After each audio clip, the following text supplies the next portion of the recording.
When people think of sick melee players, they think of the top players. Amsa, Mango, Zane, Cody. All of these players constitute as sick. If you go up to someone and say Hungrybox is the sickest melee player, typically people will call you delusional. I would too. I love H-God, man, but let's be honest, he's not the sickest. But he is my favorite. Almost. At every tournament H-Box attends, I want him to win. I would rather have H-Box win over Amsa or Jmook or Mango or even Bobby Big Balls. I want H-Box supremacy. I want 2018 H-Box back in full swing. And here's why. For starters, I personally think he's really fun to watch.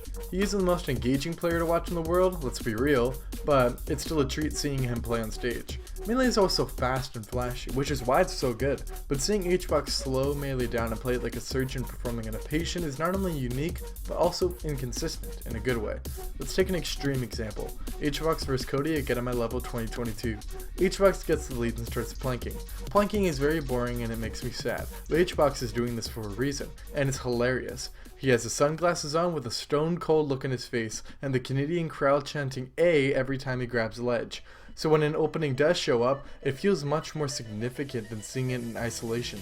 When any Puff gets a roll read, it's cool, but resting attack roll in with Puff is like day one melee. However, when H-Box does it against Jmook in an intense set, in an intense game, risking it all for the kill, that boost of adrenaline enters anyone who is engaged in watching the battle. Rest is a move we love to acknowledge and hate to get hit by, but it's another reason why H-Box is so fun to watch. When you rest, you're typically betting or sacrificing your entire stock or game for a kill. So when H-Box gets risky rests or rest setups in tournaments, and he hits a lot of these, it can be so entertaining to see.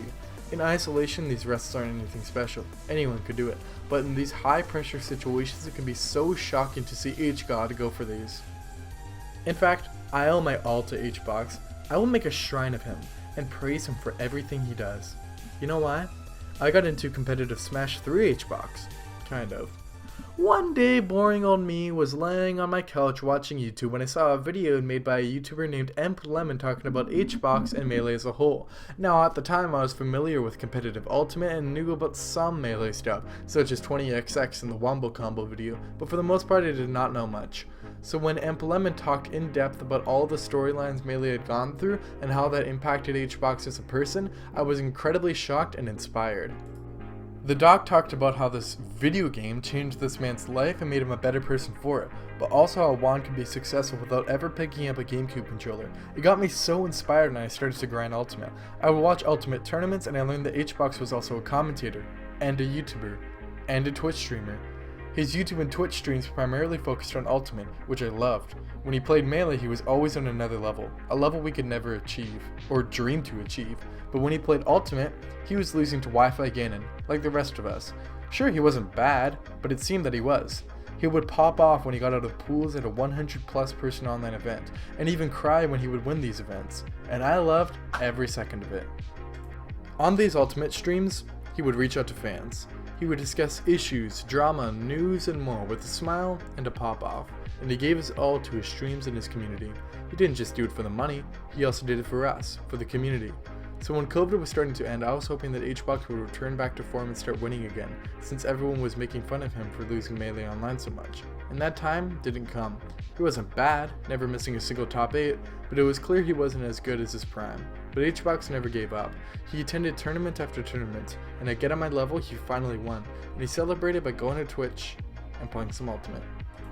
Seeing a newcomer finally win a tournament after so many close calls, or an old veteran proving that his character could do it, these things are so fun to watch in Melee. But I don't know Jmook's full story, I don't know Amsa's full story. Through the Lemon doc, I learned about H-Box's hard immigration, his neglectful dad, his financial issues, his workload, and the hate he endured. So when I see H-Box scream at the top of his lungs on stage in front of a bunch of sweaty, smelly smashers, I like it. I want more. Who knows? Maybe I'm overthinking it. Make sure you guys smash that smash button. Bell that bell for more bell, and I'll see you guys C time. Good